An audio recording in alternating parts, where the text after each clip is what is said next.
Hey, come here. You like pro wrestling? We got a little something for you. Two fans, 3,000 miles away. We each been watching for more than 30 years. Celebrate the art form, the action, the homoeroticism. We ain't rating matches. We ain't analyzing stories.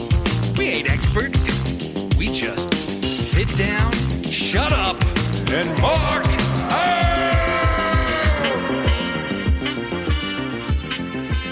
Hello, everybody, and welcome to another edition of Sit Down, Shut Up, and Mark Out, a pro wrestling podcast about pro wrestling.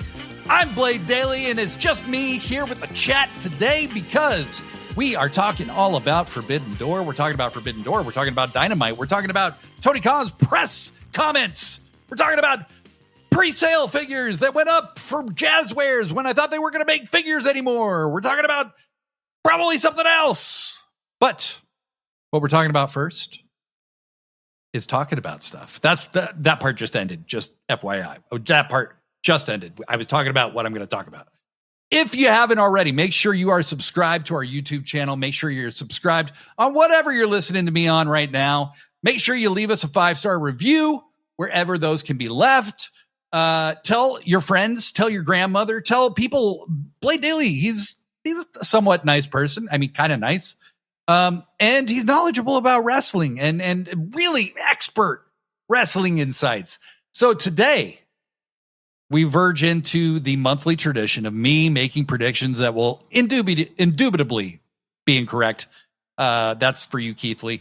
I will make incorrect predictions, and I've started to kind of wonder if it makes sense for me to try to be correct anymore because I'm always wrong. We'll explore that. But first, let's talk about Dynamite this week. I personally thought Dynamite was fantastic. I really, really liked it. There were two really good women's matches. One, that always makes a huge difference. It always makes a huge difference when the women are actually given some time and you have two really good matches put together. I thought Harley Cameron and Marina Shafir had a really good match. I think the time off did Harley Cameron some good because she looked so fluid in the ring. She continues to just improve. Her transitions looked great. That she was kind of their vessel to promote Supergirl. And she did a great job, got a kind of a surprise win over Marina. I love that she did. I do want to see Marina get some wins. It would be great if they happened on television, but I thought they had a really good match nonetheless. And then later in the show, we had the match I was actually most looking forward to, which was Red Velvet versus Queen Aminata, to see who gets a spot in the forthcoming Survival of the Fittest 6-woman elimination match. And they had just an incredible match. Every time I see Red Velvet on Dynamite, I'm so happy because I was a fan of hers from the very beginning. She had a lot to work on, just as anybody at her experience level would have. But she had this raw athleticism that just came through immediately. And she stepped up in some big moments where there were sudden changes made. For instance, people may not remember, but Jade Cargill's debut match was her teaming with Shaq versus Cody Rhodes and what was supposed to be Brandy Rhodes. And then Brandy announced she was pregnant and had to pull out. And Red Velvet just kind of dropped into that match and did a great job helping steer Jade at one of the biggest moments of your career, which is this heavily hyped debut. So she did a great job there. She's improved so much. I've been loving seeing her kind of figure out her character, seeing her figure out her vibe as a heel, as a champion. And obviously I'm a huge Queen Aminata fan. Her offense looks so great. I don't know how it's a work sometimes. Maybe somebody should tell her it's supposed to be a work, but Queen Aminata won, which I expected because Red Velvet already got that lovely red television title. That honestly is starting to mean quite a lot because Velvet's defended it a lot. And, I think it's great that she's been such a great champion. Would love to see Red Velvet drop that title at some point and come to AEW a little more regularly. She's definitely ready. She is definitely ready. Beef Mordos says my grandma would love to know you're good at wrestling knowledge. Well, please tell her. That would really make me feel good. Blurry Line says, I find that predicting the results aren't as important as predicting the vibe and kind of mood meter, like the flow from triumph to harrowing murders. Well said. Well said. Renee's in the chat. The women's matches were so good. They really were. And this is just kind of to reiterate something that's been said, maybe once or twice on this show. We need the women featured more regularly. The talent level in that division is insane. It's just as insane as the men's division. We need to feature them. We need something closer to parity than we have had. And at least a match an hour. That's the bare minimum. This Dynamite was the bare minimum, but at least they finally met that bar. I will acknowledge the improvement. I'm not going to celebrate, necessarily. But what I will say is this Dynamite was different than almost any I can remember, because there were 8 matches with a very short overrun. Okay. And all the matches were pretty much done before the overrun. 8 matches. Okay. Everybody was saying, how the hell are they going to fit this in? And promos and all that stuff. And they did. And the way they did it was that every match was shorter than it normally probably would be. I don't think there were any 20-minute matches. I think Ospreay and ELP probably was the longest match, as it probably should have been. It was a fantastic match. And you're only going to see it around Forbidden Door season. So it's a very special kind of thing. ELP versus Ospreay, they are always going to have great matches. 2 of the world's best. It was great to see them fight each other. But really, most of the matches were a little bit shorter than they would normally be. And we got 2 women's matches. We could have had 3 easily. Okay. And if it wasn't Forbidden Door time, perhaps we would have. I'm really hopeful that the survival of the fittest match that they're going to do on this forthcoming Dynamite is going to get a lot of time, because it should. I hope they don't rush. But I think maybe this show kind of demonstrated for me that Dynamite is ready to maybe have shorter matches. I don't know that we need like 20-minute matches all that often, because I didn't feel a dip in quality at the end of the day. You know what I mean? Like, make the pay-per-views the time for those bigger, longer matches. And yeah, it gives the business away a little bit, but everybody already knows the business is a fucking work. So who cares? Yeah, at the pay-per-view, you're going to get longer matches. You're going to get longer, more epic matches. But Ospreay and ELP didn't feel less epic because it wasn't 20 minutes long. You know what I mean? So there was nothing lost by doing that. And I think that's probably something AEW should consider going forward. What do you guys think? Should AEW consider doing shorter matches? Does the length of a match mean anything to you as far as its quality? To me, no. Match is just doing enough and not doing too much and getting out before they've gone too long is what I like the most. That's what kind of measures quality for me. So I want to know what you think. What do you think? Did you enjoy Dynamite with more matches that were shorter? Is that something you could foresee them doing going forward? And I do believe that will be a way to feature more women on the show. There were a lot of people featured on this show, and I loved it. It was the best Dynamite in a while. Save the long epic stuff for a pay-per-view, and you also maybe cut out a few insane spots in doing so, and maybe you have less injuries to deal with when it comes to be pay-per-view time. So let's see what you all have to say.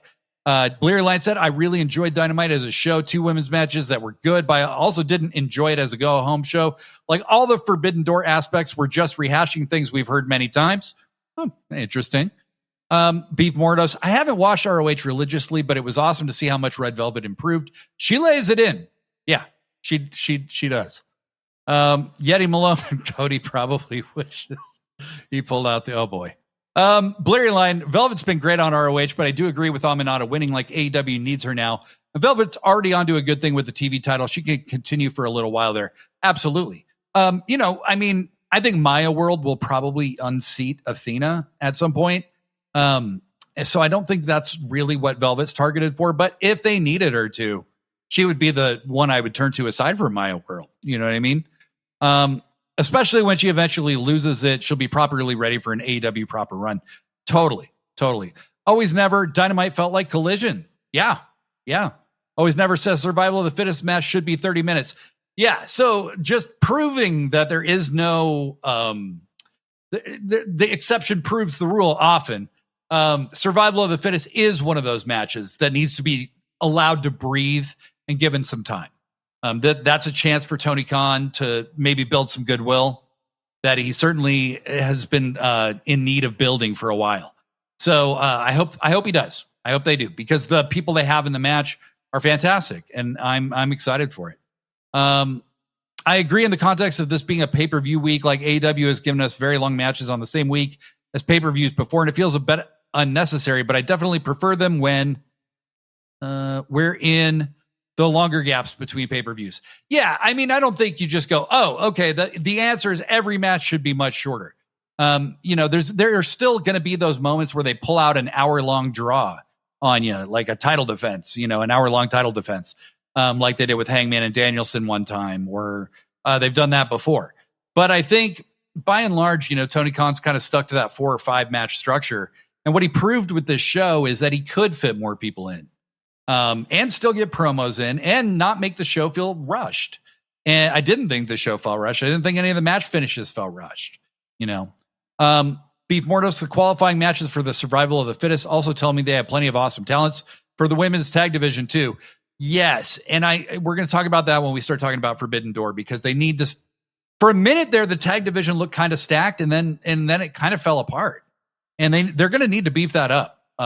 Because Divine Dominion isn't really doing a whole lot since they beat Ty-J.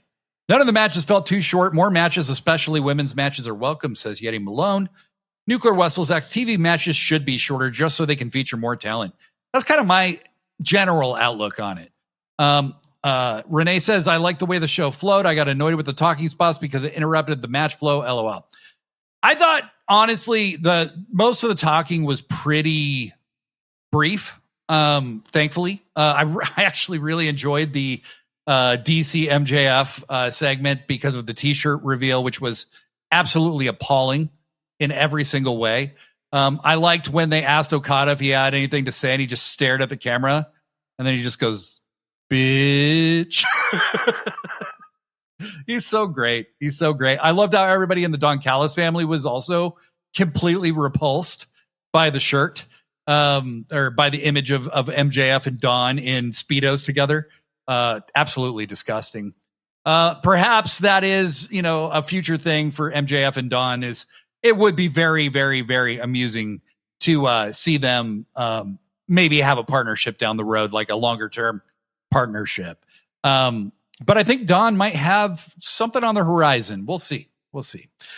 Tony Khan did do a media call this week, and he does that every week before a pay-per-view. I appreciate that Tony makes himself available. I was a little disappointed that nobody really addressed the lack of women's wrestling on the shows as of late. But, they did talk about some other things that I think also were relevant. And one of those was Tony confirmed that a lot of wrestlers are having visa issues right now, and that it impacted the booking of Forbidden Door tremendously. Beast Mortos, Commander, Hechicero, Gabe Kidd, and Mark Davis are all people currently having visa issues. I have heard that at one point Bandito was having visa issues, and that he was really only wrestling on pay-per-views for a while. So, and you notice he would apparently people with visa issues sometimes will wrestle in certain states where they're less likely to be harassed than others. So, Bandito was able to wrestle at Revolution, for instance, because of where it was. So a lot of people were having visa issues, and I hate that is such a constant concern. But again, when you have international talent, and as much international talent, and you're bringing in the best from everywhere, unfortunately, this is one of the setbacks of doing so. Always Never says, I hate that they have that talented artist keep doing these dudes' ridiculous near nakedness. It's. Mel Coleman, I'm sure she appreciates the work. Did you ever think, Mel, who I would love to interview someday, by the way? I think she's such an amazing artist.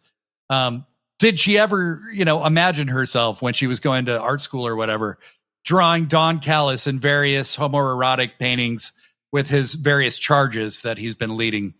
Beef Mortos asks, Mark Davis clearly would have had the Jake Doyle spot, right? I would think so. Yeah. I honestly was kind of surprised to see Jake Doyle in that match. But that actually, now that you say it, I hadn't thought that far ahead yet, but that makes sense, Beef Mordos. So yeah, they are having visa issues. I'm sure there's other people who just don't want to work in the United States if they live, they don't want to come to the United States if they live out of the country.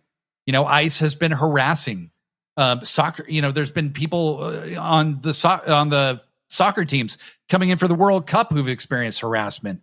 It's been really, really, really insane in America. And it's unfortunate that this show taking place in America probably prohibited some participation. But that's the unfortunate reality of this dump ass country that I live in currently.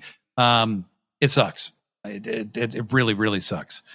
Blurry Line says, not going to lie, I did bug Kayfabe K to tell her to make all the DCF paintings into nails. Oh my God.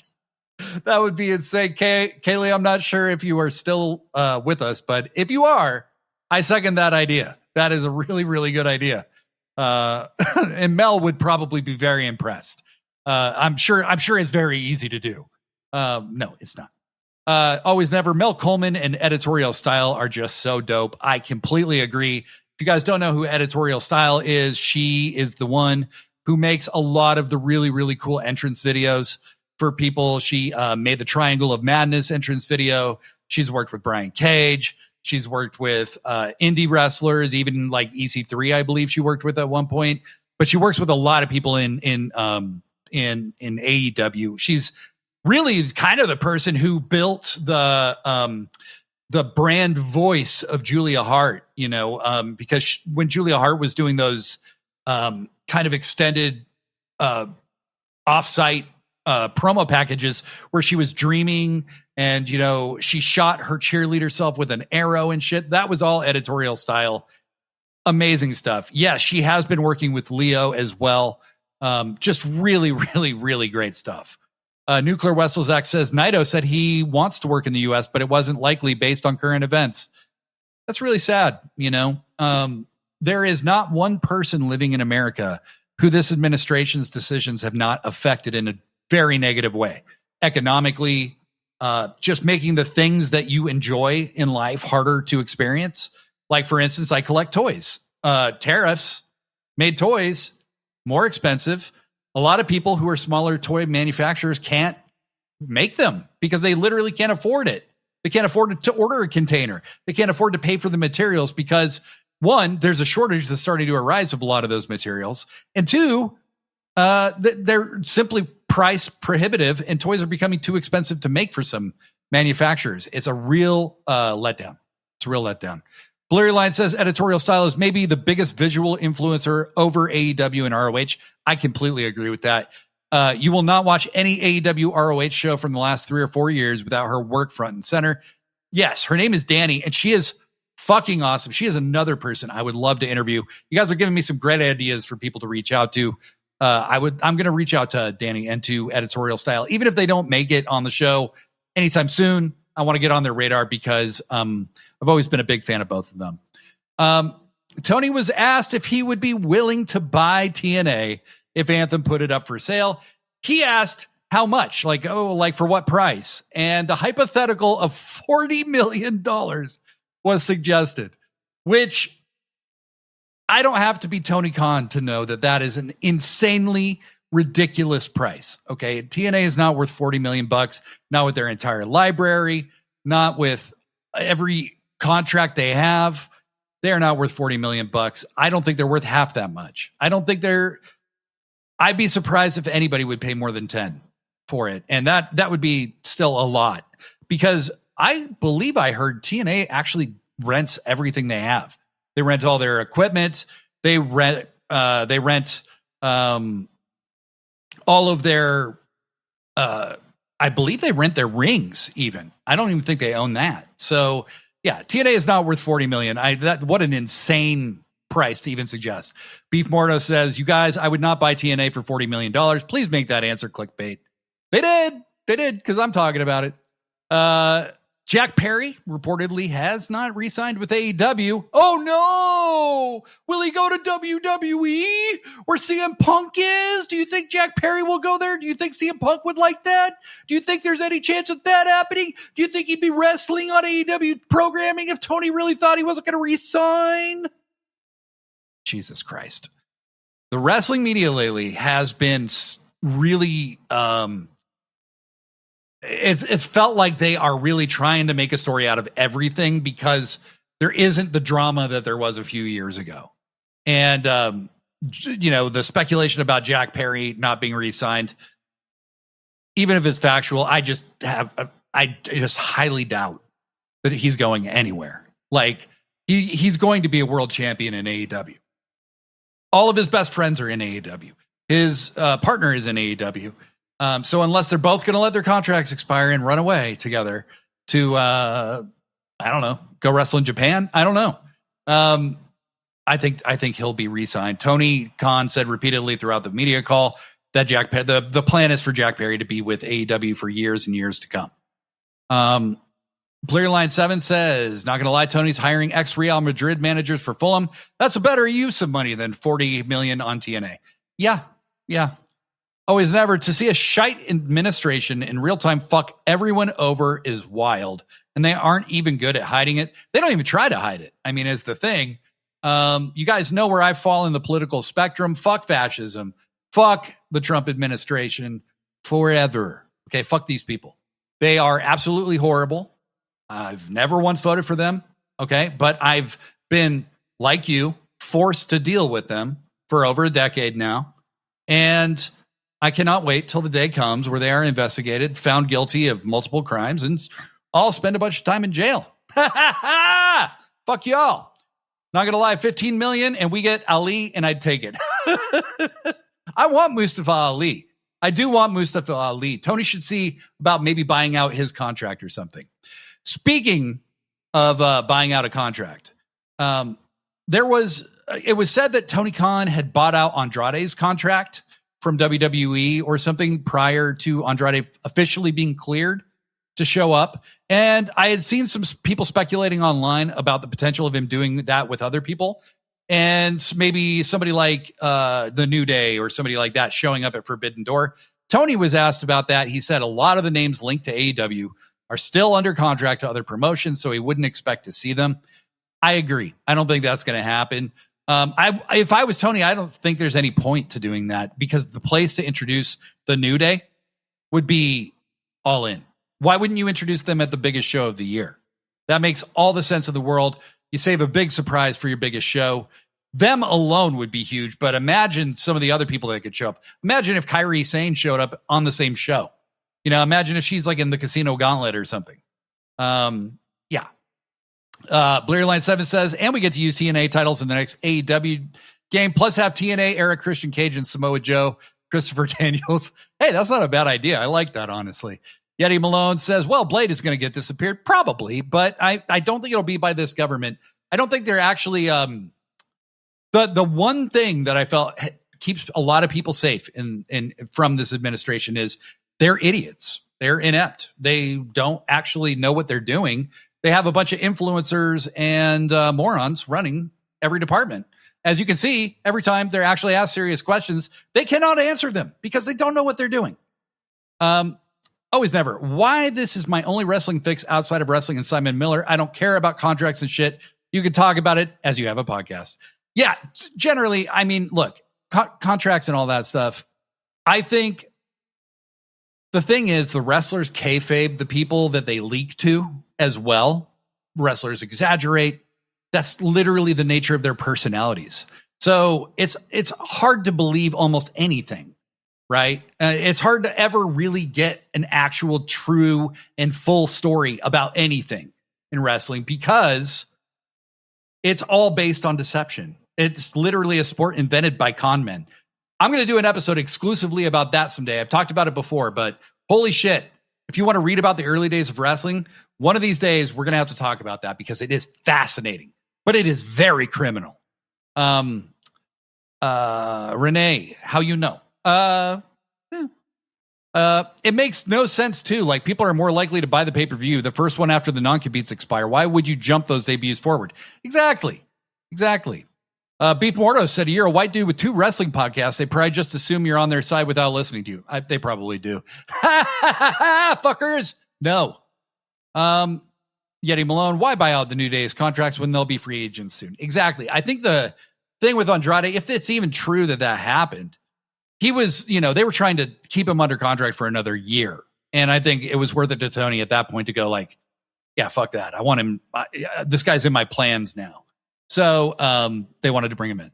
So not sure if you guys have any more to add to this stuff, but yeah, visa issues are affecting Forbidden Door. I think it's going to continue to affect it as long as this administration is in place, and maybe long after. I don't know.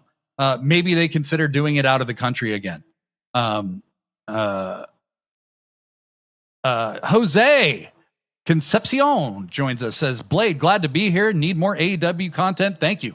Hey, well, you're in the right place. We're here every Friday at this very time, 6 p.m. Eastern, 3 p.m. Pacific. So happy to have you with us, Jose, because we are just about to jump into Forbidden Door. And yeah, okay, maybe this show isn't as forbidden as people would like, okay? But even Zack Sabre said this show is more like a forgotten cupboard.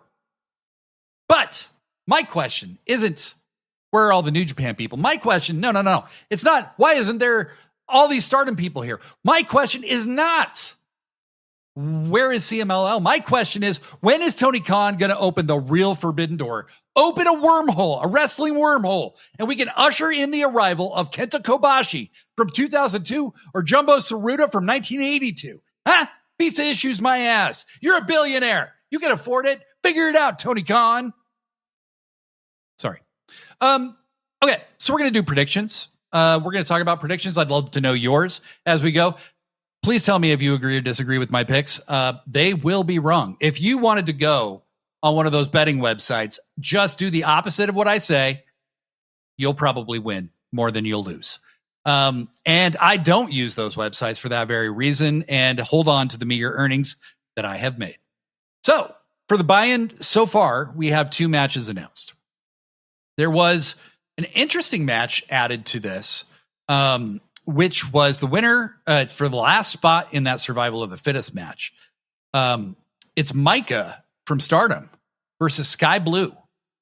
And I think the only reason I say it's interesting is because Sky Blue was already had. Well, no, she didn't actually. So didn't Sky Blue already have a chance at this and lose? Or am I just thinking of the Owen Hart? Because I thought she did both and she lost both, but it could be wrong. But Sky Blue is facing Micah, and I think that's a really cool match. I have no idea who's going to win. I'm going to say Micah just because Sky Blue is so giving as a performer and so willing to put people over. And, I've seen multiple times in interviews. Oh, okay. Blair Line cleared it up. I think Sky was in the Owen and Julia had the chance. You're right. I'm going to say Micah. I think it would be cool if Micah won this because one criticism that you can make fairly of anytime they do the cross-promotional shows is that depending on who's hosting the show, their talent generally wins all the matches. And we don't live in this world where like, oh, the show's in Japan, you're not going to see it. So we'll just have all the Japanese talent win over there like they did at Dynasty, right? The only real like big match that anybody won over there was Kenny beating Gabe Kidd, right? But the world's wide open now. We buy all the events. We see all the matches. So having the matches be so predictable isn't a help to anyone. And I think Stardom, really, it's very exciting that they are part of a partnership with AEW. It's a huge shot in the arm to the AEW women's division. And would love to see more crossover just going forward in general. But having Micah win here, I think would be really cool. And then the other match that's been announced for the buy-in, and I would love to start seeing these matches take place on the main cards, but whatever. It's the AEW Women's World Tag Titles.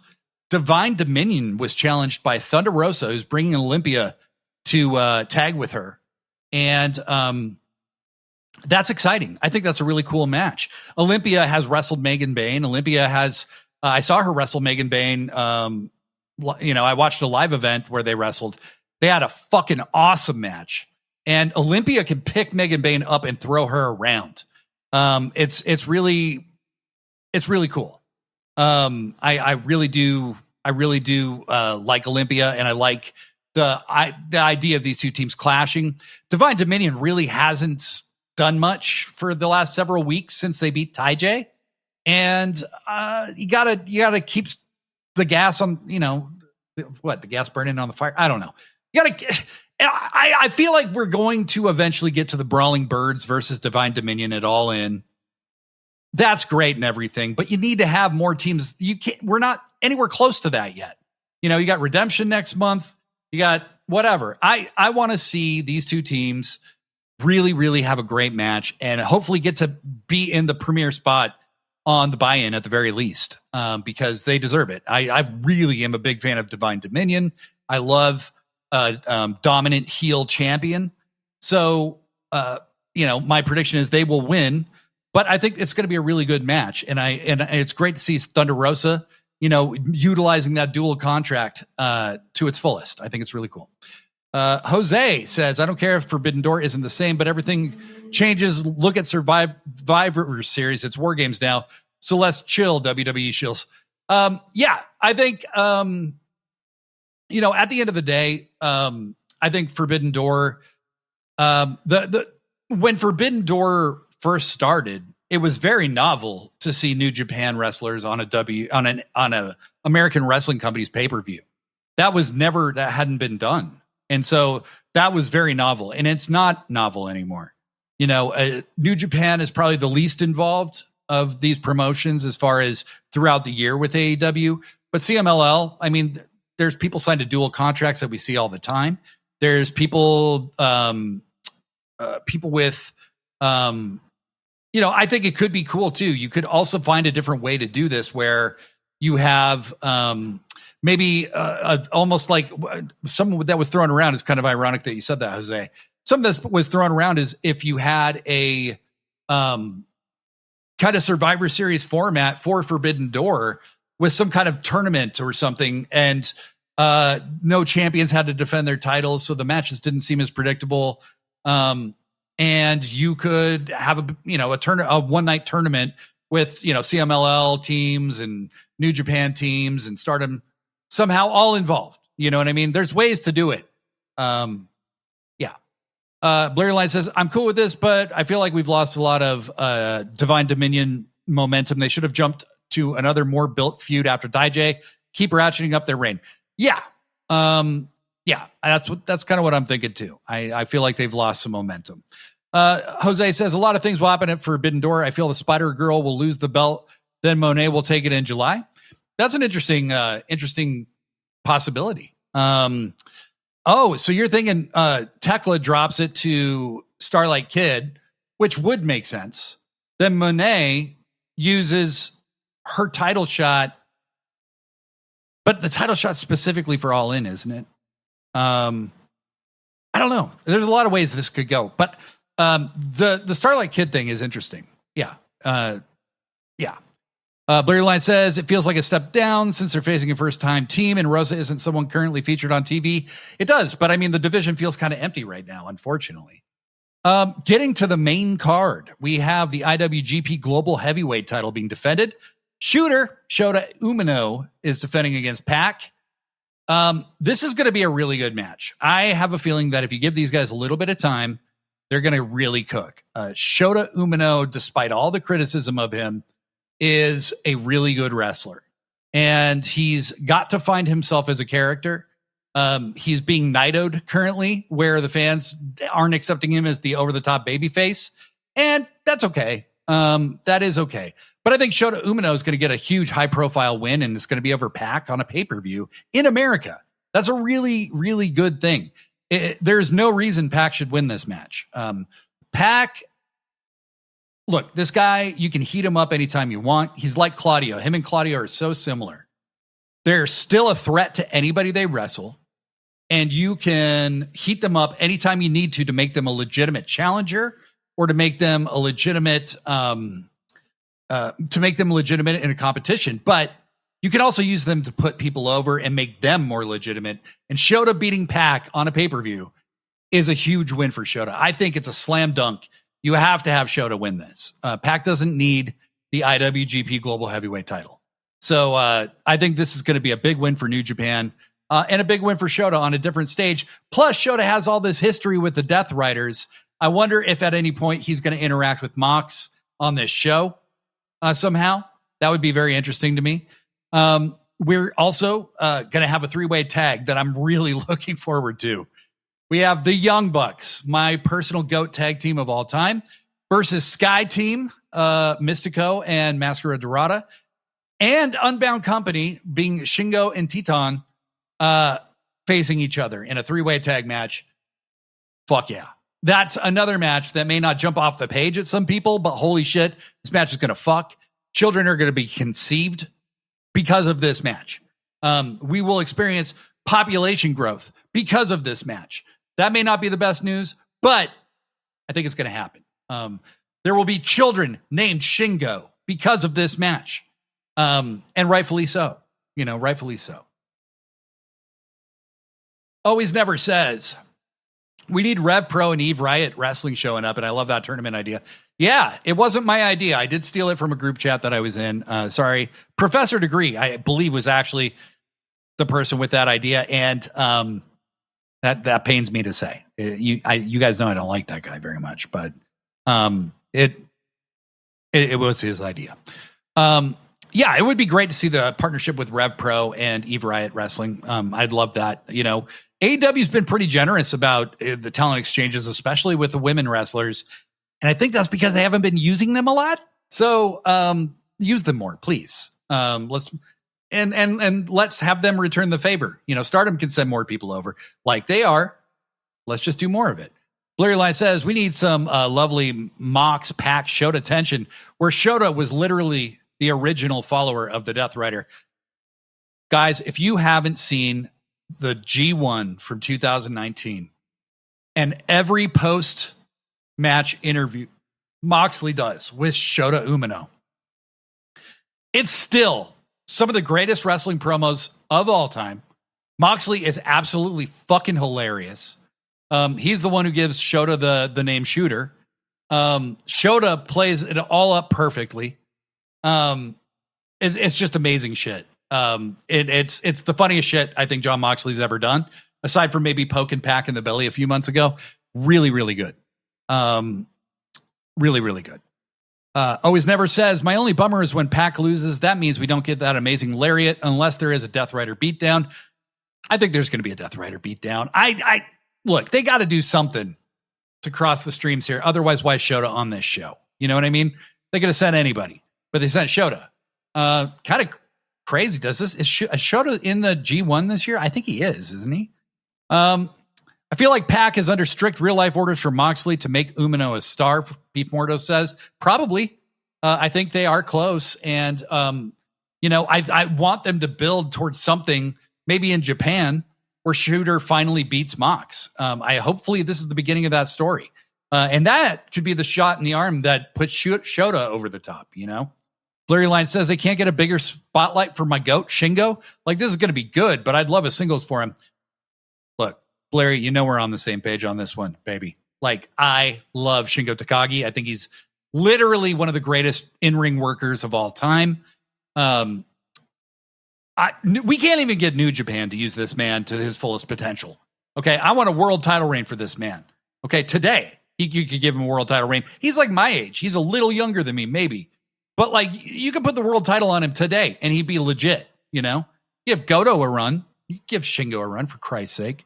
But, yeah, I agree. I mean, look, I'd love to see him in a huge, big-time... Like, can you imagine him versus Claudio on a pay-per-view?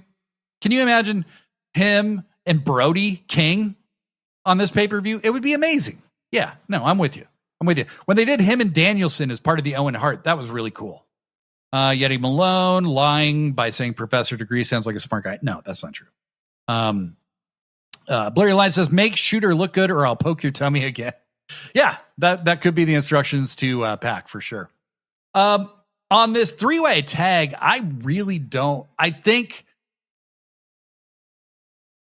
I'm just going to pull something out of my ass and say I think Sky Team wins, because I don't think it really matters if the Bucks win. I don't think it's going to propel anybody into contention by winning this match. And my guess is they're trying to get to the Bucks, at least the Bucks versus Cope and Christian at All In. And so I don't think they're ready for that yet. The Tobero says, I think New Day shows up. We were talking about that earlier, Tobero.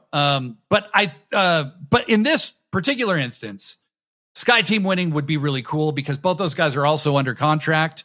And Mystico, I don't know. Do you guys feel the same way? Like every time he comes out, you just feel the presence of a legend. If you've never seen like Kazuchika Okada enter during his entrance, there is like a weight over the arena that happens because this man has so much presence without even saying anything. And Mystico's the same way. Like I feel that energy from him. And I just want to see him get a big win on a big stage, you know? All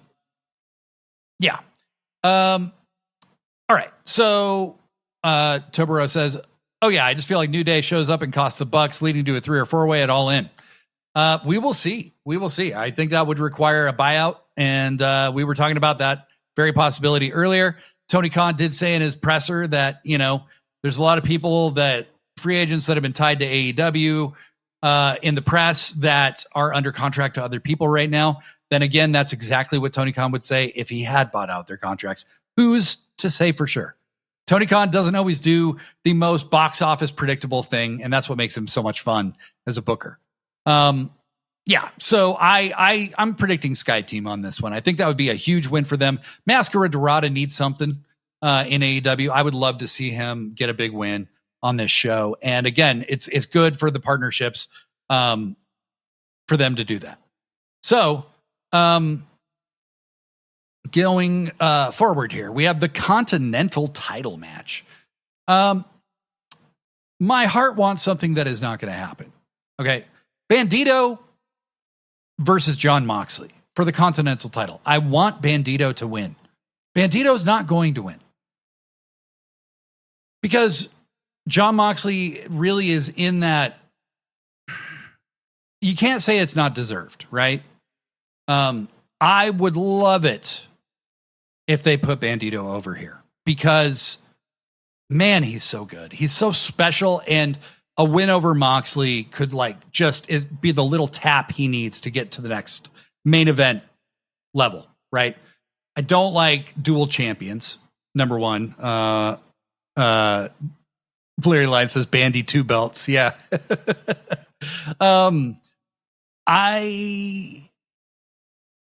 I don't like double champions. I think he should drop the Ring of Honor title before he wins any other titles. And I hope Tony Khan, please just make the belts make sense. But I would love him to beat Moxley. I'm going to predict Moxley wins because I think that's the clear as day. Like, I'd be an idiot to bet against him at this point because every time it's looked like Mox should lose, might lose, whatever, he wins. And they end up justifying it in the end with the storytelling. Mox is in the middle of a great story. I don't think Bandito's not in any story right now. So I think that kind of tells you a lot. You know, there isn't really much of a story behind this match either. So, with nobody allowed to interfere, I think Bandito's going to come really close to beating John. I think he's going to do some crazy power moves to John. John's going to sell like crazy for Bandito, and then he's going to beat him.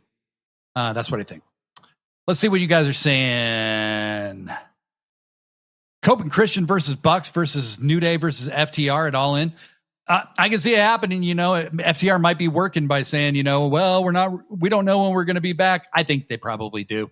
You remember when Dax had that podcast and he was trying to work like maybe we won't re-sign with AEW, even though they're letting me do this podcast. Dax likes to work. Them being so public about taking a break kind of makes me suspect that they'll be back sooner. And they probably know exactly when they're coming back. Blurry Line says Sky Team feels pretty safe. They absolutely love a feel-good Mystico win. Tony is a sucker for Miero playing as the crowd celebrate. Yeah, he is. And so am I, quite honestly. I love that song. I wish I spoke Spanish or understood Spanish better, but I do sing the words I know when it's on. Being live in an arena where Mystico comes out is an awesome experience, Nuclear Wesselzak says. Blurry Line 7 says, but honestly, I think Mox is kind of in the zone, and for story reason, that Continental title is the only thing stopping him losing control of the Death Riders. Yes, I agree with you.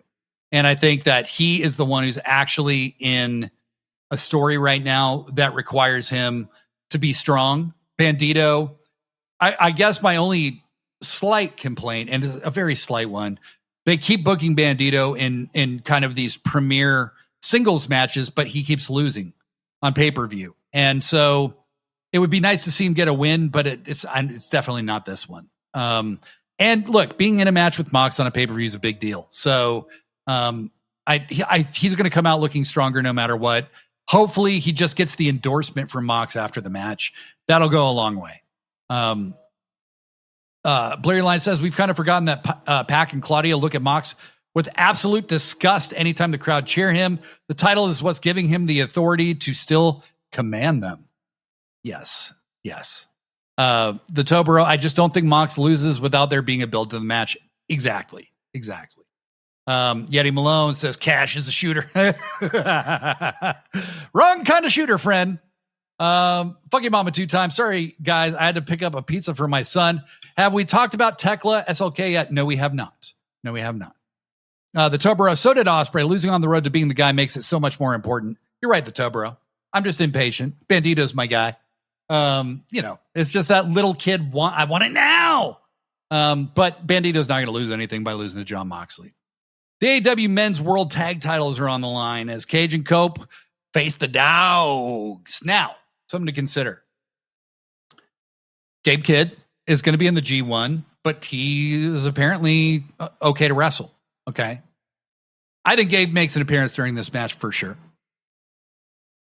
But who was Cope mentoring before this person suffered an untimely and quite a long recovery time kind of injury? It was Jay White. And who has been declaring war on the Dogs in promos over and over and over again is the Bang Bang Gang. This would kind of be the perfect time for Jay White to return, is during this match. I think the Bang Bang Gang feuding, David Finlay maybe feuding with Jay White would be perfect. I think I can see it working from any direction that you do it. You can have Juice and Jay fight a tag team version. You could have the Guns fight the tag team versions. But I think this is where business is going to pick up. Thanks, JR. Sorry, I stole that from you. By the way, big love to JR. I know some people don't like that JR, was on commentary on the last pay-per-view and got a lot of stuff wrong. Look, this guy's the GOAT, and he's been in the hospital for a long time. He's being tested for Alzheimer's and dementia, guys. I don't care if you get shit wrong. I really don't give a shit if he's out there for one match.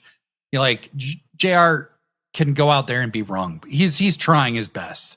And, we're not going to have him much longer. And you can feel however you want to. Obviously, it's your opinion is your opinion. But I saw a lot of people being really hard on the guy. And it just feels like people are kind of kicking the guy when he's down. Tony's trying to let JR have his last hurrah, But yes, I do think that Jay White, if something was booked for Jay White to return yet, it's this, is what I feel. So hopefully Jay White and the Dogs, Jay White and the Bang Bang Gang maybe help Cope and Christian retain the tag titles from the Dogs, but Cope and Christian ain't dropping these belts yet. That way too soon for that. I did like the segment with them where they're just brawling all through somebody's interview with the Dogs. That was really fun. Beef Morto says, I could actually see Mox being caught off guard and losing in a random match. He seems to like to surprise people. It's true. I still think the likelihood is more in the Mox direction. Beef Mortis, oh shit, I forgot about the Cope and Jay White connection. Yeah, Cope was kind of mentoring Jay while he was challenging for the title, up through when Jay got hurt. So yeah, really wouldn't surprise me. Nuclear Wessels X says JR is awesome. He is. Fucking Mama 2 times says, don't tease me, Blade. Jay White needs to be back to help neuter those damn dirty dogs. Yeah. Well, Juice Robinson has a service he's offering now. I think you've probably seen the commercial. The Tobero says, look, I think you're right, Blade, and it plays into something I've been feeling at Forbidden Door. As Forbidden Door gets less forbidden, but what if it starts to become more of a debut return pay-per-view? It could, and I think Tony has so many of the original people we wanted to see in these pay-per-views signed now. Jay White being one of them. Jay White, Okada, Mystico. So many of these people, like the nature of these relationships has changed. Even the dogs last year were New Japan talent, and they're not anymore. So I think that there is a lot to be evaluated about these pay-per-views. I think Forbidden Door is a valuable brand name. And so I think you'd be mistaken to think Tony Khan's going to abandon it. I don't think he will. And might do the evil corporate thing of just kind of, well, they were in different promotions, that may become more of the norm. But I'm willing to believe him that visa issues have been a significant issue. I know WWE is having huge issues with visas, and so are and everyone, because the government just eliminated a bunch of government jobs indiscriminately, and fucking Doge and all that shit. Just got rid of the people that would be processing the paperwork. The Tobero where people signed from the competition debut in AEW. Yeah, I can see it. I could absolutely see it opening the real Forbidden Door, right? The actually Forbidden Door. Renee says, finally having those dumb glasses was delightful. I like the dogs, okay? I like Gabe Kidd. I like the dogs. I like Finley. I like the way they've been presented in AEW. Are they douchebag fuckboys? Yeah. That's their character. That's who they are, okay? Or do they think they're being cool when they're actually being nerds? Yeah. That's exactly what they're doing. And do they kind of suck as people? Yeah, because they're heels. They're the dogs, baby. Their fucking name is the Dogs. That's the least creative name they could possibly have. It all works. It all works for them. Okay? I see so many people who hate Gabe Kidd. I get it. Okay? If Gabe triggers some people because he works really close to the bone, I get it. But I do know he's working. I know he's working. I just saw some quotes from Gabe about New Japan, and I'm like, Jesus Christ. But the dude's working, Blurry Line says JR is the voice of wrestling. Anytime you do an impression of a wrestling commentator, you do a JR voice. Oh my God, they've killed him. They've killed him. By God is my witness, he is broken in half. Yep. The Tobero, just hold off on announcing stuff like the cross promotional contracts for Forbidden Door. Yeah, totally. I think that's a wise observation. Blurry Line, isn't it a shame that the company who unashamedly supports the administration that caused the visa issues are suffering from visa issues? Well, he keeps within Trump's pattern of you help me and I help me, and that's the end. Fuck you, Mama 2 times. The dogs are playing their part perfectly. They really are. They really are. They've been able to absorb pins, absorb losses. Don't lose shit. That's the thing I like in AEW is they don't bring you in and immediately just start you on a winning streak necessarily. They do sometimes, but a lot of times you lose like a lot in the beginning, and then you slot into the rotation, and then you start winning. Beef Mordos, Gabe rules. Yeah, Gabe's pretty fucking good. Okay. Now, Forbidden Door and Wrestle Dream are kind of the same in the sense that they are usually promoted around a one dream match that is something everybody wants to see that maybe they hadn't even had time to think of yet. Think of like Wrestle Dream did it with Danielson and Zack Sabre. Forbidden Door did it with Orange Cassidy and Will Ospreay when Ospreay was still in New Japan. And they also did it with Orange Cassidy and Zack Sabre. Zack Sabre is like the guy that they'd lean on when they want somebody from New Japan, they bring Zack Sabre. And Zack Sabre simultaneously has the most beautiful and horrific style of wrestling I've ever seen. Some of the submissions he will wrap people into come out of nowhere. And it's like watching somebody do improvisational dance or something. It's just beautiful to watch. And then he'll bend their wrist to where it looks like a human wrist can't bend that way and look like he's breaking it just viciously. I remember him submitting Tanahashi. This is like in 2018, 2019, something like that in G1. And the way he bent Tana's wrist was so, like, I wanted to fucking throw up. It was so disgusting. Zack is one of the most interesting wrestlers of our time and of any time. But he's one of the greatest technical wrestlers ever. One of the greatest techers. I mean, really. We are so fortunate we get to watch this dude work.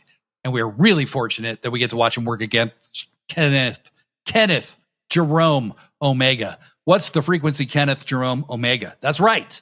I am super excited for this match. I gotta say, I'm sure there's reasons for it, okay? I know he's probably had Street Fighter 6 shit to do or something. I've been kind of disappointed since Dynasty with the non-use of Kenny. I mean, he's not even on the shows. He's not even... This match would mean so much more if we had any idea what the hell Kenny was up to. He's come out and cut 2 promos, you know? That's not how you build a program, you know? There's no stakes, personal stakes to this, you know? They could have just a little more. They could have done a lot more. We don't get a lot more time with Kenny. You got to make the most of Kenny. I think they have a plan for Kenny after this pay-per-view. And we've been talking about it on this show pretty consistently for at least a month now. Kenny even mentioned his redemption on Dynamite, which I thought was very interesting. Yeah. But I think Kenny's going to win this match. Zack Sabre said if he wins, he wants an AEW world title shot. And Kenny said the same thing. He said, basically, if I beat Zack, that's redemption for me. And that was not an accident that he said that. I think we're getting MJF versus Kenny Omega at Redemption in Montreal next month. I think the main event of All In is going to be Will Ospreay versus Kenny Omega for the AEW Men's World Championship. And I think that will be the way they coronate Will Ospreay. He is the main character in AEW now.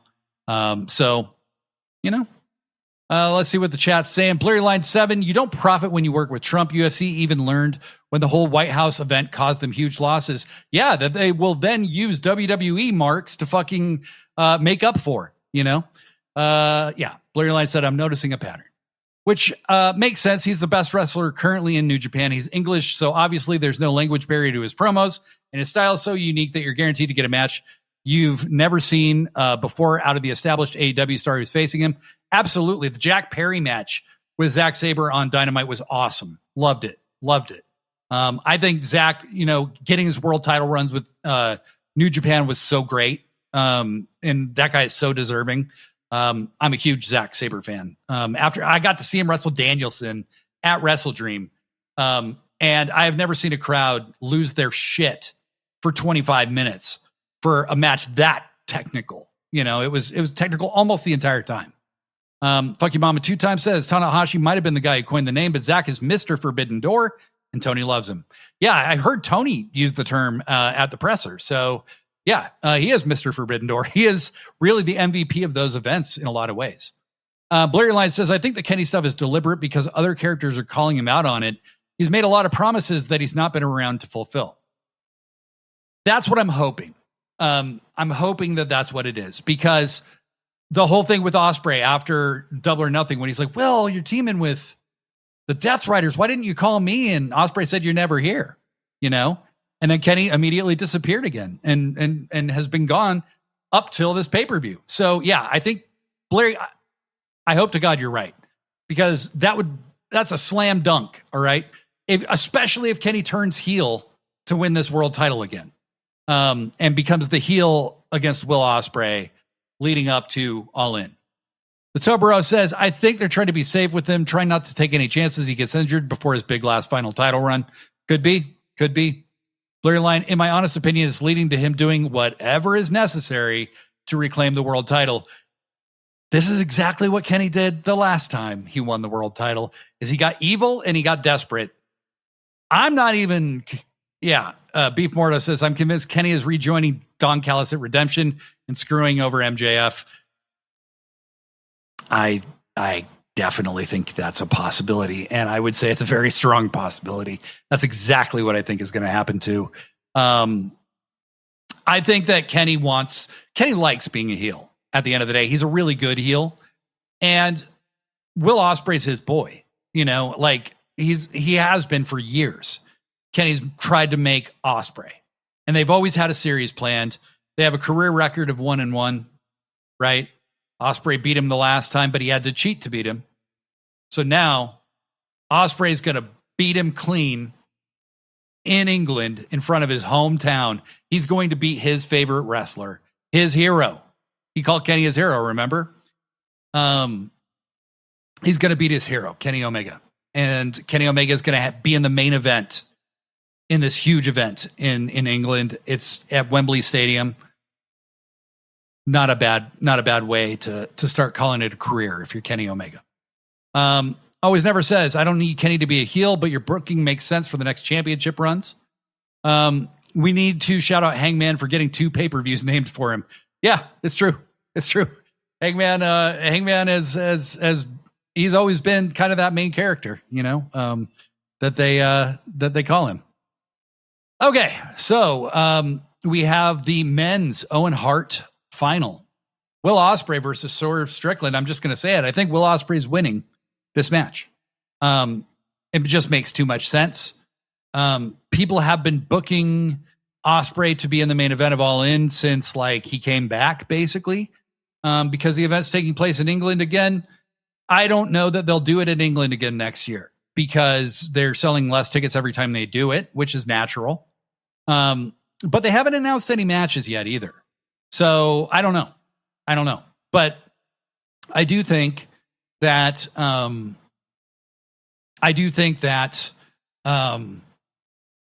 it's possible that Will loses this match and somehow finds a way to. Tony Khan doesn't like to be super obvious, but in this case, I think the most obvious route is probably the best route. Will wins the match, beats Swerve, evens up their career record in AEW against each other. Remember, they main evented Forbidden Door when Swerve was world champion a few years ago. Swerve was the first guy to beat Will Ospreay. So I think that there's a good chance that Will Ospreay's walking out. Like a 90% chance, I would say, Will Ospreay walks out winning this one. And then, what does that mean for Swerve? How does he branch off? I think that's, kind of the thing that breaks Swerve. I know Blurry Line said that in a previous episode in the chat, that this will be the one that really sends Swerve over the edge. Nana has teased the embassy forever. I want to see it. I want to see Swerve go be Will Ospreay's main rival after All In, and Swerve maybe takes the title from Ospreay at some point. I think there's a lot of different routes you could go with it, but I think that the embassy is in the background somewhere. I really do. Tobero says, does anyone think Briscoe beats MJF for the title? I don't think there's any chance. We're going to talk about it too a little later. The Beef Mortis talking about Kenny and turning on MJ, turning heel and screwing MJF. Does that turn MJF face? What does he do at All In? Swerve somehow? There's still a returning Hangman too. So much goodness.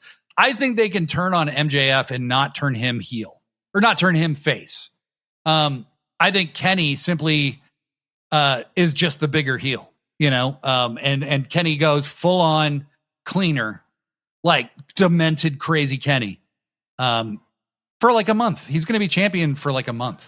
It's not going to be a super long reign, but it doesn't need to be, and just seeing Kenny with that belt one more time. Fuck, man, that's going to make me so happy. Always Never. All In should be in Puerto Rico next year. Fuck, that would rule. Oh my God, that would be amazing. Yeah, I agree with you. Put it in Puerto Rico. Tony Khan said in the media presser, the media in the presser that Puerto Rico's a very big interest to them in the near future. So I would love to see that. Holy shit, that'd be amazing. Blurry Line 7. Sometimes it's obviously because it's the objectively right thing that we all agreed upon wanting. Yeah, exactly. I think Ospreay winning in England, it's just the right thing to do. It's the right way to coronate Will. They could have just put the belt on Will at any time over the last couple years, and they waited. They showed that he had farther to go before he was ready to be the world champion. And I like that. I like that they've done that with Mercedes as well. For everything she's accomplished, she hasn't figured out a way to become the women's world champion in AEW, even though she was multiple times. I think she's like a 7-time world champion between her WWE and other reigns. So to me, that says something about the women's world title. I want to see it used better. But, Tekla has already won the title that Mercedes just can't seem to wrap her head around. So I think there's a lot of good storytelling to be done there. The Tobero, in my head the other night, I imagined Swerve joining SDP to combat Death Rider's cheats to beat Will. Will gets the title shot back at Redemption. I can't see Swerve not being the leader of the thing he's doing. It's just the kind of character. He's the alpha dog of what he's going to be doing. I think the embassy is in the near future. I would love to see Kevin Knight be a part of it. Just because Swerve and Kevin Knight have that, kind of unspoken familiarity that they've alluded to many times now. So the Tobero says Strickland Taylor Promotions, or they become the embassy. I mean, perhaps. Blurry Line 7. I want to see Kishin Omega. Yes, that is heel Kenny Omega, is Kishin Omega. Yes. Funky Mama 2 times says all in Puerto Rico with a guest appearance from Benito. He has been seen at CMLL shows. Yes. Oh my God. Yeah. Yes. That would be amazing. So the women's Owen Hart final is Mercedes Moné versus Maya World. This one is interesting because I think the greater chance is that Mercedes wins. Just playing the odds. But the entire way they have built to this indicates to me a babyface win. Because if you have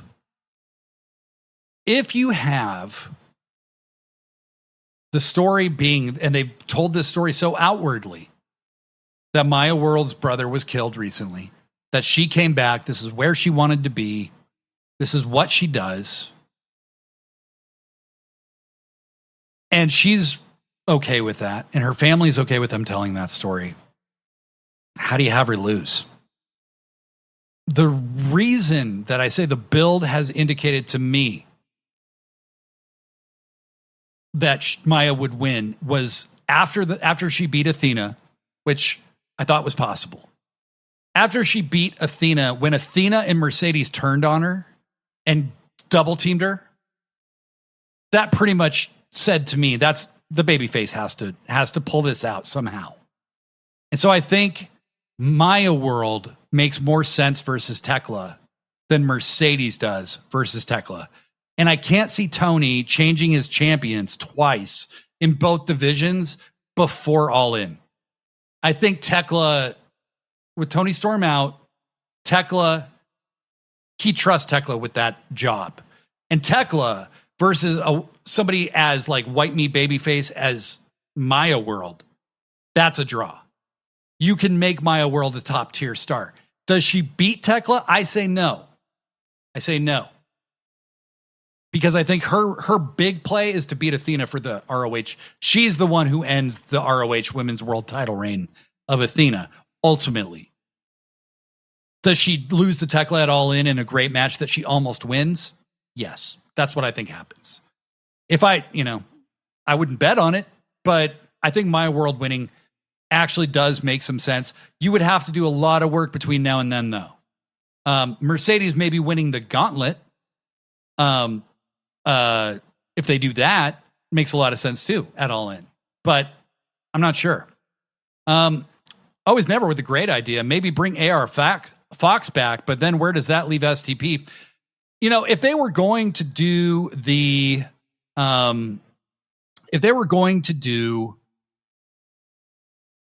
Embassy, I would love to have AR Fox back with Swerve and Kevin Knight. Oh my God. Can you imagine that?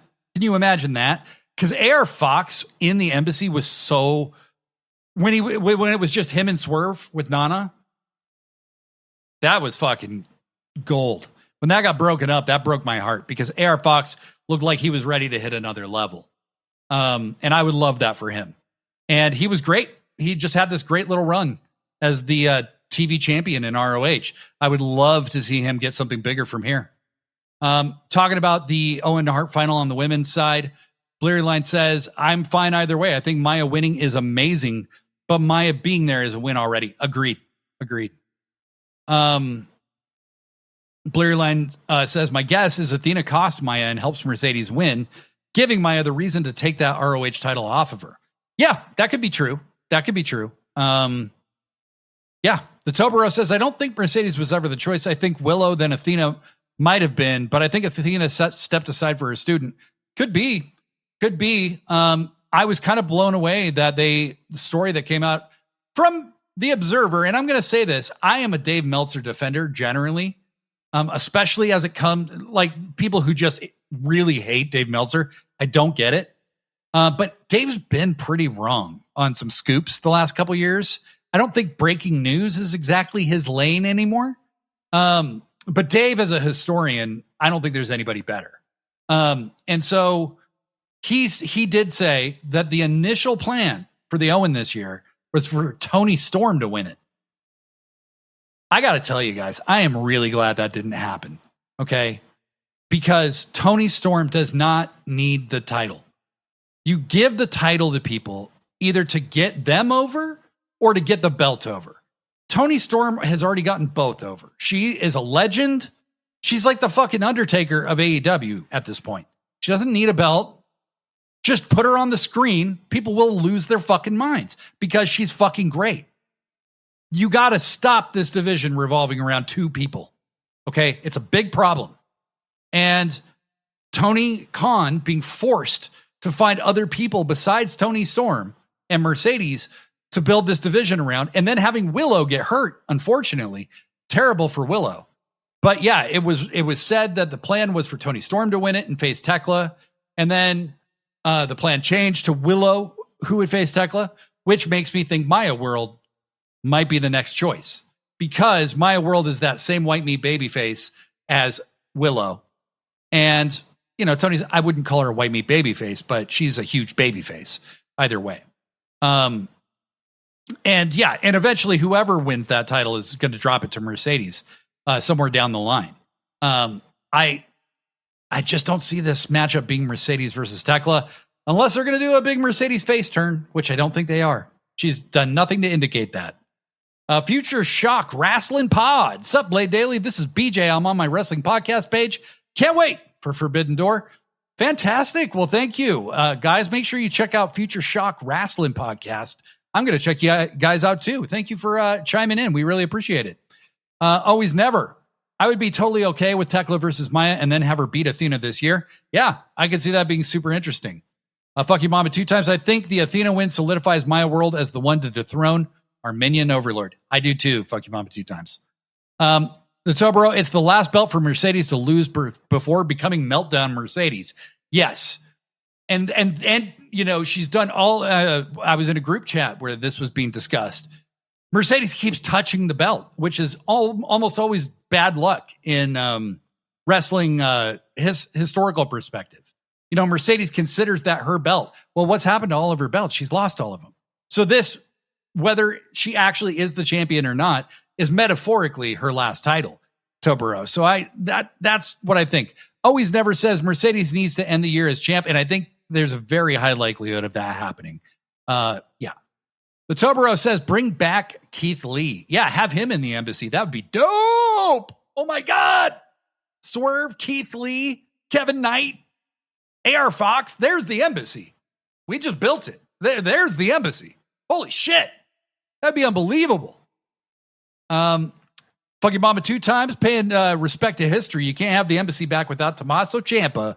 Yes, friends, Tommaso Ciampa was an embassy guy. A pretty prominent one for a good while. I believe Claudio was also in the embassy at one time, way back in the ROH days.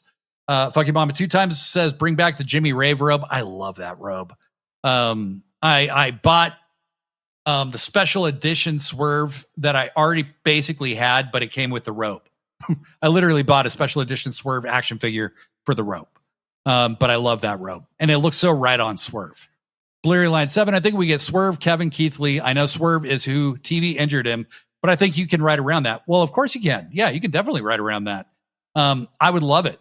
That to me is just like, holy shit. What a faction. Holy fuck. I think you could have Keith Lee being like, this man is the only person strong enough to sideline me, so I'd follow him. Yeah. Yeah, because Kevin Knight is going to be the guy who ultimately ends up competing with Swerve to be that alpha dog, right? Keith, you need somebody like a Keith Lee, AR Fox type guy who's going to be okay being kind of to the side of all that a little bit, you know? And maybe they both turn on Swerve and Keith Lee backs Kevin Knight, you know, going forward. And there's like a mutiny of sorts. The Tobero, Tony Storm, should only get a belt if the belt needs elevating. She doesn't. Give her the ROH peer title. Give her something that her name adds status to. I agree. Or just keep her away from the belt for a year or two, right? Give it back to her down the road. I think Tony Storm will probably go down as the all-time, most title reigns for any AEW women's world title holder, and that's fine. But she's been the champion basically nonstop. If she hasn't been hurt, she's been the champion for like 2 years, 3 years. Like, you need to have other people competing for, defending that title and putting it on other people and adding names to the lineage. Tony Storm's a 4-time champion. Tony winning the Owen is like Roman Reigns winning the Royal Rumble. That is exactly how I felt. It's a total misread of where AEW is at. And I think Tony might be making that mistake with somebody else too. We're going to be talking about shortly. Tobero, or something to finish the Grand Slam for her at some point. Sure. Fuck you mama 2 times says, yeah, but now Keith Lee looks like a geek if he comes back from Swerve punking him. Yeah. I think there's truth to that too. It depends on how they tell the story. And Keith Lee's a pretty good, he's a great promo. I always never wonders if Keith Lee ever comes back. He was pushing himself and it was dope to see him. He needs to lean into the silver and keep the facial hair. I agree. I like the silver. Always never also says, ooh, Meltdown Mercedes never considered that. The Tobero says he'd fit in so well with Swerve. Yeah. Yeti Malone says, I do think Mercedes wins the Owen and takes the world title off Tekla or Starlight Kid. If Starlight Kid somehow manages to beat Tekla, and I do think there's a chance that happens. I think there's an interesting possibility there. And Bleary Line says, also, that's your faction template truly filled out. Leader, heel, veteran, valet, young star, and muscle. Yeah, exactly. Fuck you, Mamba 2 times. It just shows how badass a white dude from Boston can be cool with a group of brothers. LOL. Yeah, for sure. Okay, moving on. So yeah, I'm going to go with Maya World on this one, just to take a shot in the dark. I wouldn't bet money on it, but that's what I'm going to say. All right. Next, we do have that women's world title match, and I think this one has the most potential for a surprise. Tony Khan has said that his favorite wrestler outside of AEW is Starlight Kid. He is a huge Starlight Kid fan. I think if ever you were going to do a shock title change to just blow people's minds, it would be right here. You have Starlight Kid win it from Tekla. Tekla can win it back in a few weeks on a Dynamite. She can win it back at Redemption. But she has gotten the upper hand on Stardom over and over and over and over. What does it mean if she beats Starlight Kid? And it's just, what happens? Like, it would make for a better story if Tekla lost and won it back. And then Tekla, yes, okay, the Tobero says Tekla could win it back in Stardom. Yeah, exactly. And then shit all over Okada again. For her to lose the belt to Starlight Kid in an AEW ring, that's good stuff. That's good stuff. And then yes, Tekla goes over to Stardom and wins it back, and it kind of shows the resolve of the veteran champion and the young upstart. Starlight Kid is still like 25, maybe.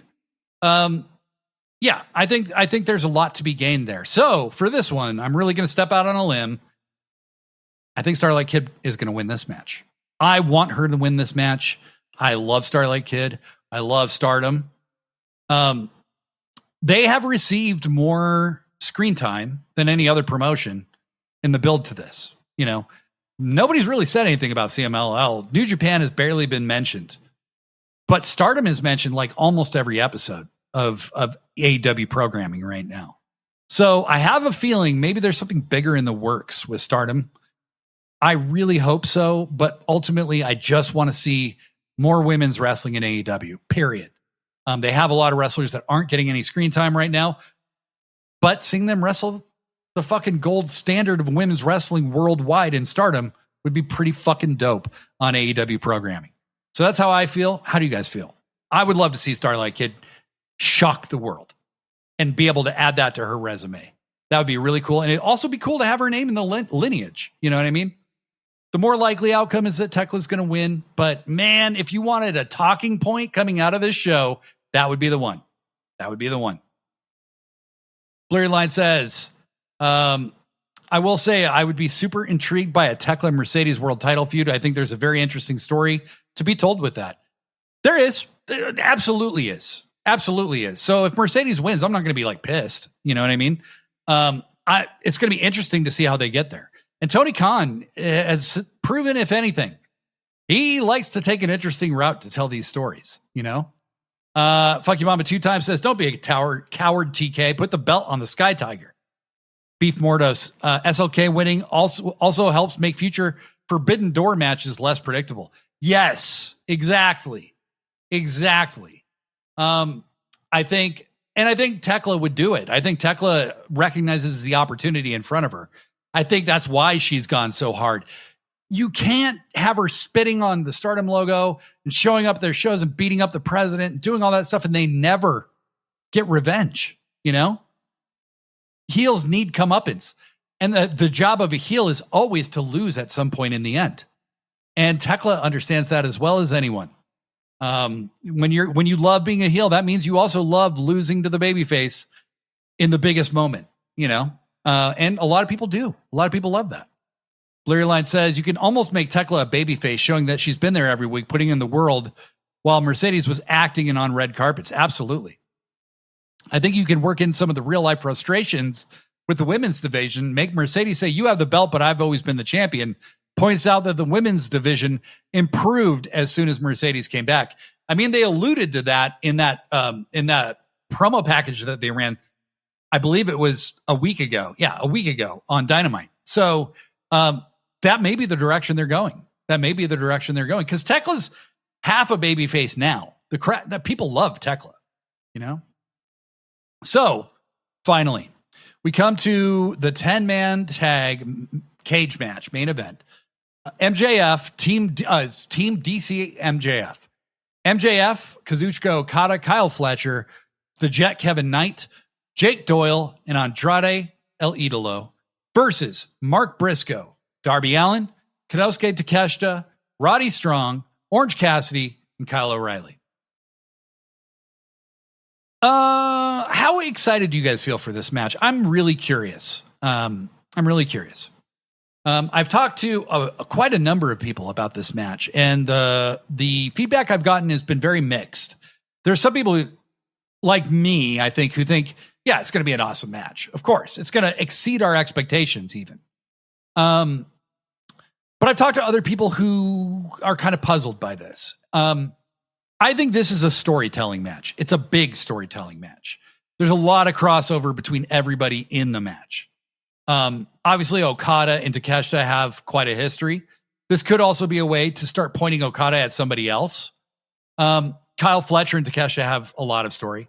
Kevin Knight has story with Darby. Kevin Knight wants a shot at MJF. The provision is already, if MJF's team wins, that Kevin Knight gets a title shot.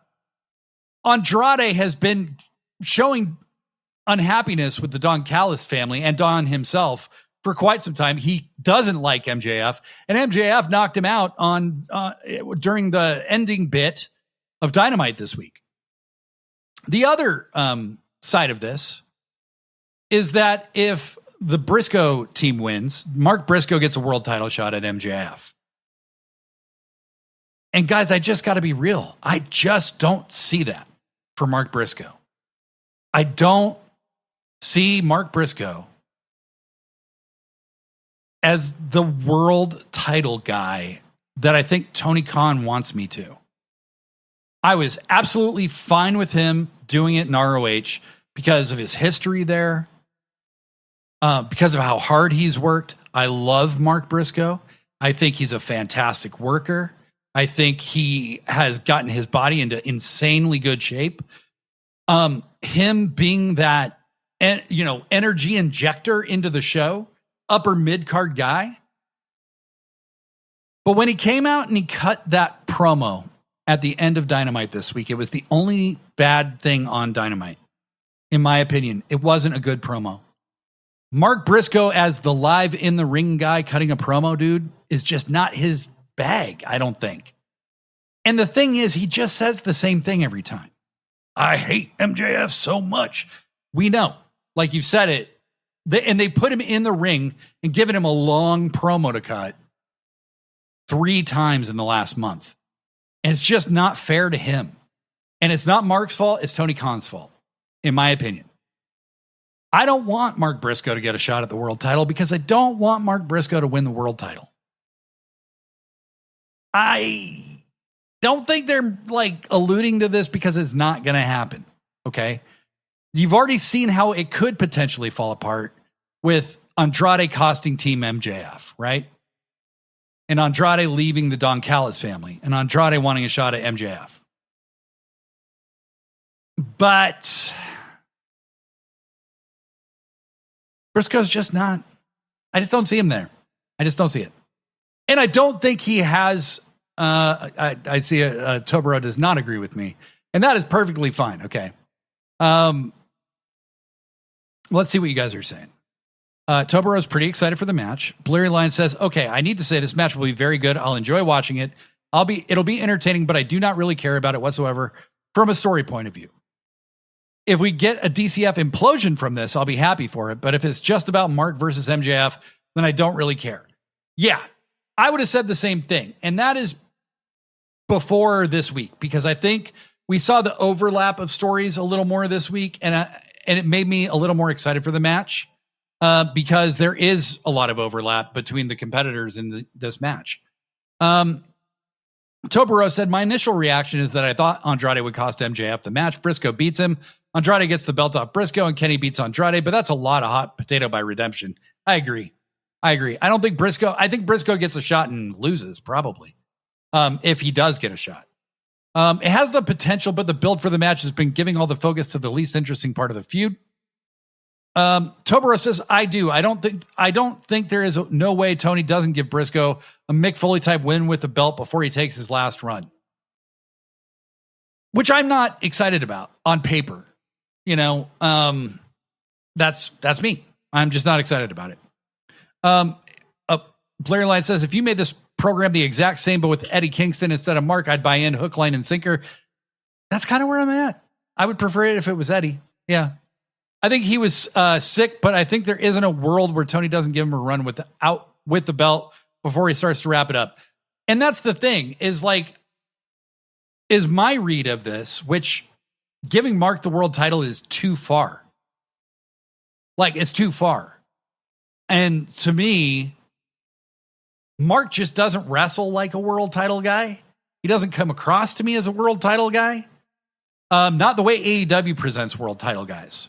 He's not Jon Moxley. And he's not exactly Mick Foley either. Mick Foley has a way of presenting his character that cuts through a lot of shit. Mark is very funny. Mark is extremely entertaining. I love Mark Briscoe. I just don't see it. And, yeah. Blurry Line says white collar equals bad, blue collar equals good, and say that for like 7 minutes 3 times over. That's basically these Mark Briscoe promos. Yes, exactly. Tobero is now calling me Bischoff for not believing in Mark Briscoe. Fair, fine, that's fine. Look, if he wins the title and he gets a world title run and it's great, I will eat my words right in front of all of you. You know I will. I've done it before. Okay. I had apprehension about Darby. And then I was there when he won the world title. I was live and it was fantastic. And then he had one of my favorite all-time title reigns. I could totally be wrong. If they have a plan, I could totally be wrong. But Mark Briscoe versus Will Ospreay at Wembley. Can you honestly tell yourself you see that as the main event? I can't. It's harsh, but this is the top spot in the company. Beef Mortos, I like Briscoe, but don't need a title match for him. He already beat MJF last year. I like the story of him not getting a shot because the team didn't win. Fine filler match. That's kind of how I look at it. Shane G, hey, you were on the show last week, buddy. I'm trying to figure out if Kenny goes for the belt or if MJF keeps it all the way until Wembley, and you aren't 5'8". Yes, I am. I am 5'8". God damn it. I think Kenny takes the belt off MJF. I think it's definitely Kenny and Ospreay at Wembley. There is unfinished business between them. And and Will doing all this build up with the Death Riders and stuff. To me, it makes more sense for him to do that to face Kenny than it does for him to face MJF, just in my opinion. Plus, they did already fight each other at a different All In. And I think if you're trying to sell tickets, that's less of a reason to go than seeing him versus Omega in a first time for All In match, you know. Beef Morto says I'd honestly open the show with the match. It's an interesting idea. Tobero, neither did Mick. I'm not sure what that's in response to, but Mick didn't seem like an obvious world title guy, but Mick had all these levels to his character that he had built by the time he won the world title. And then he used the world title as a way to build more. And I'm not sure I've seen Mark do that. And that's not a diss on Mark. It's a very hard thing to do. And there's a lot of people who haven't done that, who are great. So it's not me trying to shit on Mark. Blurry Line 7, I do need to say I love Mark Briscoe and I love his ROH and TNT title runs. Agreed. Blurry Line just says, I just don't have much interest in him versus MJF when we already did this and kind of squeezed all the juice we needed from him. That's kind of how I feel. Like, say Samoa Joe's the world champion and Mark wins the tournament to get a title shot. Then I'm cool with that. It's something fresher. I mainly need Kenny versus Will with Kenny as the heel so we can floss with the Union flag the same way Will did with the Canadian flag in Canada when they last wrestled. Yeah, I mean, that'd be cool. Shane says, yeah, that's a good point. Will versus Kenny does have history. This would be the rubber match. You convinced me, Blade, about the match. I'm not convinced you're 5'8". God damn it. Whatever. I'm going to go with Team MJF winning this one because I think it'd be more interesting. And I think Andrade still turning and still getting turned on and them still finding a way to win would be interesting. Kevin Knight getting a title shot would be interesting. But also then Team MJF losing. Kevin Knight getting pissed at Don because he's not getting his title shot because he couldn't control Andrade. Also makes sense. Kevin leaving, joining Swerve instead. Kind of manifest from that. I think the likely outcome is probably Team Briscoe winning. But it's not the outcome I'm really the most excited about. But I just hope everybody has fun, you know? I love you guys. This has been a lot of fun. I'm going to have a blast at Forbidden Door. I'm going to be live on Monday at the same time, 6 p.m. Eastern, 3 p.m. Pacific, to talk all about Forbidden Door. I believe I'm going to be joined by Professor Degree. I hope I'll be joined by Professor Degree. I may be joined by Books. I'm not sure yet. She is quite ill. And Professor Degree is trying to squeeze Forbidden Door into his very busy life. He actually has a family and children and all that. So hopefully he can, and the two of us will be here for Shut Up Forever. Or it'll just be you guys and me. Who knows? But I'm really looking forward to this show. I think it's going to be great no matter what.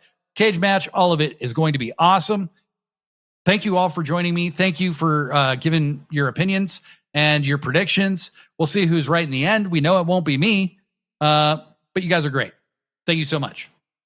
Till next time, I'm Blade Daly. Pro Wrestling Forever.